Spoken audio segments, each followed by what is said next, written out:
Good afternoon, and thank you for choosing Across the Fence. I'm Will Michael in today for Fran Stoddard. The University of Vermont's College of Agriculture and Life Sciences is honoring a man who taught generations of students and touched the lives of thousands of other Vermonters. Bob Parsons grew up in farming. He went on to become a professor and agricultural economist at UVM from 2000 until his passing from cancer in 2018.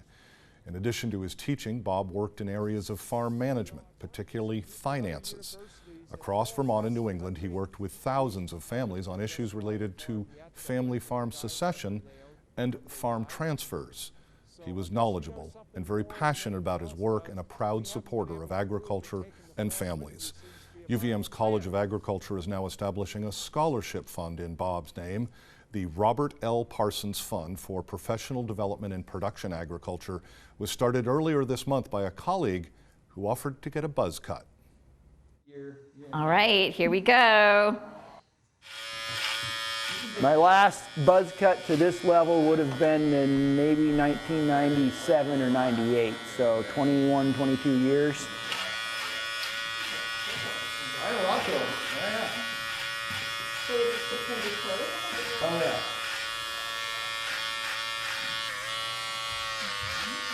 Do you want to look at this? Does anybody want to look at this? Do I miss any spots or anything? I don't know. I approve.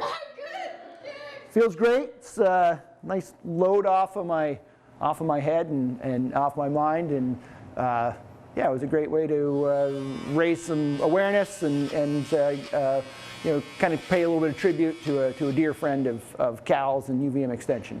It came down to 2 weeks ago when I got the letter from Bob's widow, Grace, who sent me the wording of the fund. We'd been working on this for a few months, maybe 6 months or so, and it kind of said to me right then that maybe this is time, and in about 4 minutes I whipped together a quick thing on Facebook that I thought might raise a couple $100, and next thing I know it got a little bigger, and it's good that it did. It's going to mean a lot more to a lot more people.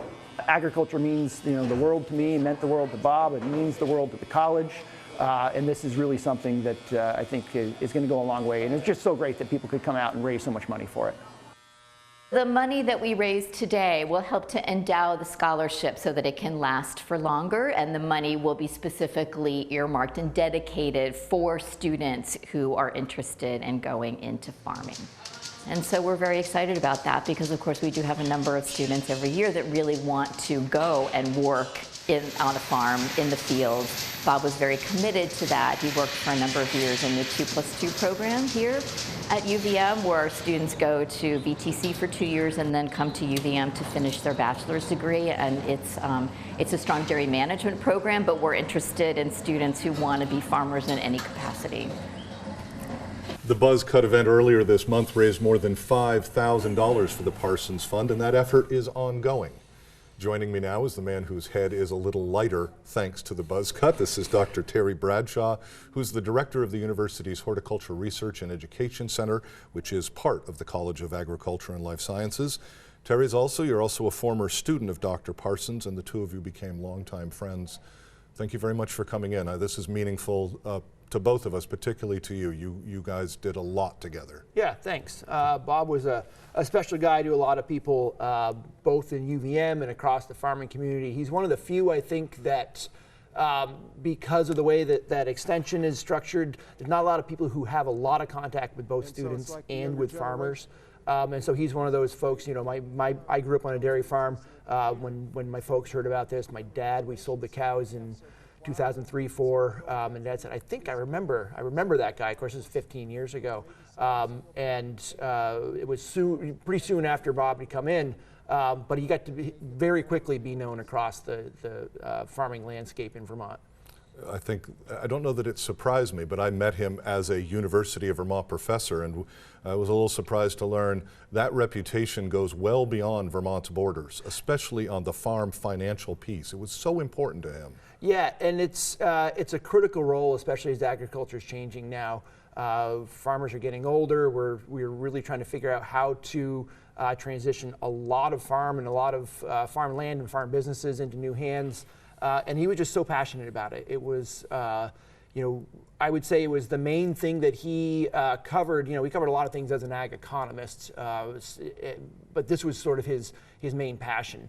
And thankfully, a lot of that's being carried on by some other folks at Extension, also really in his honor. I worked with him mostly when I was doing both of my graduate projects. He was on my committee at the time, and he helped kind of ground some of the work we were doing. So we were working in organic apple production. I've been on this show many times, kind of talking about that over the years. And he was always the one who made it clear. We were over the course of 10 years or so, we received more than $1.5 million federal dollars to study organic apple production. And he kept us grounded in realizing that most farmers aren't going to get that. And at the end of the day, the work we were doing needed to pencil out and work out, and that was really useful. That also carried over, I would say, to the organic milk production market. And I think if you would talk to him when he first showed up here in 2000, he wouldn't have been known that he wouldn't know that he would be such a figure within that world. But it really came down to this was a major area where small farms had an opportunity. This is a way to keep farms working and in business and profitable. And he went, very heavily into that. And he was in the press a lot because he was the guy who could explain it to people. I'm not production agriculture, but he helped me understand. Yeah, anytime you visited his office, which I'm sure you stepped in there, usually the conversation didn't stay on what you started to talk about. And it really came back to his experience with farming, kind of came around to your experience with farming, and sort of how that related to your life and how that related to culture. I mean, he talked a lot about rural economies and rural communities and the impact, not in economist speak, but in human speak. He not only talked about it, but he wore it literally on his sleeve. The work ethic was just incredible. I'm steering you a little bit towards an anecdote that I know that you brought up as a tribute when he first passed away. Sure. Somewhat self-deprecating, but the work ethic never stopped. Never stopped. So he worked a lot with 2+2 students, and which were described earlier, but the dairy students that kind of make their way into UVM, and he really took them under his wing and did more than teach the one seminar that he really got the credit for, to where he was really helping students who are farmers. They're funded through the legislature to become the next dairy farmers in Vermont, to really work out and pencil out their businesses. And the story, so I now teach a policy class that he used to teach. He essentially gifted that to me as near the end of his life. And I had a 2+2 student in the class, and we all knew that he was pretty sick at the time. And 3-4 days before he passed, he was doing the students' taxes for his family's farm. I mean, we're not talking about just doing a 1040 for a undergrad with no income. He was doing some real work for this, and it really touched him. You've touched on this, but let me bring you back. Our director, Adam Wright, was showing us some footage of Bob teaching clearly not undergraduate students. That was the extension part. And the workshops, year after year, brought out dozens and dozens of people every year. Yeah, it's interesting. I'm trying to remember because I've recently seen his academic CV, and much like myself, or even a lot of people in Extension, you might have 30% or 20%. I forget what the percentage of his official Extension time was. But without question, he was gaining more from that, or I'd say the community was gaining more than the 0.5% of a full-time person. He really put his heart and soul into it, and really covered, as was said earlier, thousands of Vermonters received his information. Again, thousands of Vermonters and families, but he worked very closely too with his life partner, Grace. Absolutely. And I know that you were close with the entire family. Yeah, Grace. So to kind of take where what brings me here today. Sorry, there they are teaching together. Yeah, absolutely. And Grace and I and some others started working on this fund a few months ago. Maybe half a year or more ago, to do something to remember him. And when she had sent me Friday morning a couple weeks ago this is the approved draft. I said, well, I've been thinking about cutting my hair, and let's see if we can raise a few bucks. And we did. We raised money that can actually do something. So what will the fund be used for, Terry? Yeah, it's a good question. And it's one that's I find hard to put into a sentence.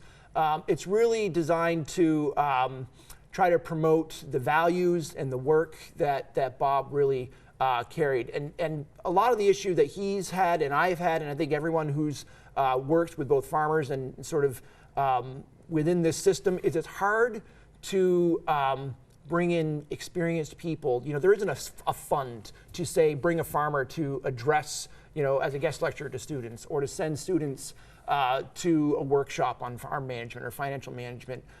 So this is something that there'll be a committee, there'll be some funds that's really geared toward helping students who are in the farming world and in the production agriculture world to kind of get that extra little step, to give them a little more experience learning from other farmers. Now, as I said when we started the program, that your buzz cut has already raised more than $5,000, and this is directly for the fund, and we want to let viewers know, people who are watching this who Bob's clearly touched their lives, that there is an opportunity to contribute to the Robert L. Parsons Fund, and we put the website up. It's go.uvm.edu/Parsons. And again, there's some descriptions there, and no pressure, but that's an opportunity to contribute to this fund to continue student and scholarship activity through the College of Ag and Life Sciences. Before we go, there's an opportunity, I understand, to maybe raise another $5,000. Are you willing to shave the beard along? You've already done the hair. Can the beard go?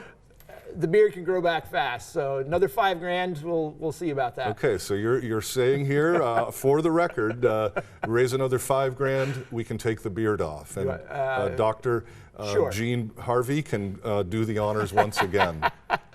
I got no problem with that. Let's go for it. All right. Well, Terry, thank you very much for coming in. Something very close to your heart, and something that's been very important to Vermonters over the years. Thank you. Great. Thank you. That is our program for today. We know you have choices, so thanks for choosing us. I'm Will Michael, inviting you to join us back here each weekday afternoon for another visit Across the Fence.